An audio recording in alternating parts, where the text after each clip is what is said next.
भारत और इंग्लैंड के बीच ये जो तीसरा टेस्ट मैच है ना, इसमें रोमांच बढ़ चुका है तीसरे दिन।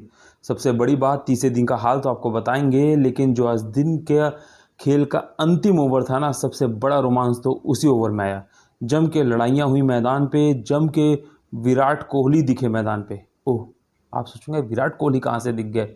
जी आपको बता दें कि विराट कोहली की जो आत्मा थी ना, वो शुभमन गिल में आज आ गई थी। जम के वो लड़ाई किए बेन डकेट और जैक क्रॉली से। सबसे बड़ी बात यह है कि आप सोचोगे लड़ाई क्या हुई, तो चलिए बताते हैं आखिर लड़ाई क्यों हुई। तो आज तीसरे दिन जब भारतीय टीम बल्लेबाजी करने उतरी तो केएल राहुल ने अपना शतक पूरा किया और वहीं जबरदस्त लगातार फिर से अर्धशतक लगा दिया ऋषभ पंत। लेकिन भारत की किस्मत और ऋषभ की किस्मत अच्छी नहीं थी। भले चोट में वो खेल लेते, शानदार तरीके से 112 गेंद पे लगभग 74 रन बना चुके थे, लेकिन वो रन आउट हो जाते हैं। यहीं से भारत की जो बल्लेबाजी है थोड़ी सी लड़खड़ाती है।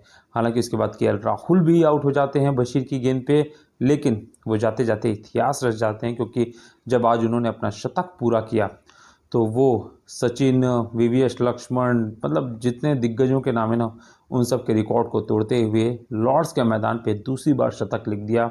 और सबसे बड़ी बात, अब ऑनर बोर्ड जो है वहाँ पे उनका नाम फिर से चढ़ेगा, क्योंकि 2021 में भी उन्होंने लॉर्ड्स के मैदान पे शतक ठोका था। ऐसे में केएल राहुल और ऋषभ पंत के आउट होने के बाद भारतीय बल्लेबाजी को बड़ा झटका लग सकता था, लेकिन सबसे बड़ी बात यह थी कि रविंद्र जडेजा ने फिर से लगातार तीसरा शतक लगाया और वाशिंगटन सुंदर के साथ मिलकर अर्धशतकीय साझेदारी की।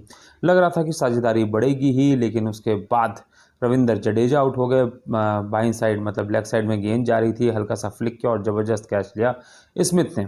उसके बाद बात की जाए तो वाशिंगटन सुंदर भी 22 रन बना के अंतिम में आउट हुए, लेकिन उससे पहले जसप्रीत बुमराह, आकाशदीप और सिराज महज 3 रन पे आउट हो गए, जिसके चलते भारतीय टीम भी 387 पे आउट हुई, जिसका साफ मतलब था कि 3 इनिंग खेल के बाद दोनों ही टीमें 0-0 के स्कोर पे। आप सोचोगे 0-0, तो आपको बता दें कि इंग्लैंड भी 387 पे ऑल आउट हुई थी, भारत भी 387 पे ऑल आउट हुई थी। और ये एड्स के जो हम कह सकते हैं कि लॉर्ड्स का जो ऐतिहासिक मैदान है, वहाँ पर ऐसा पहली बार हुआ। हालांकि जब भारत आउट हुई उसके बाद मैदान पे उतरे बेन डकेट और जैक क्रॉली।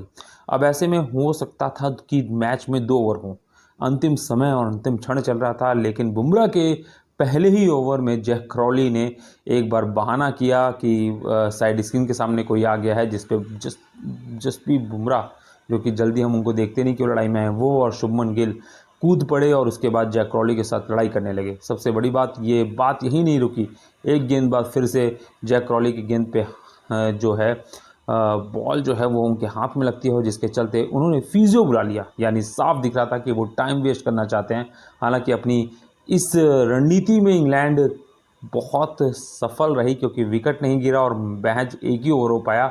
लेकिन इस अंतिम ओवर में जम के Shubman Gill, Ben Duckett, Zak Crawley, Jasprit Bumrah के बीच लड़ाई हुई और कहीं ना कहीं लोगों को लगा कि टेस्ट मैच में रोमांच इसीलिए बरकरार रहता है।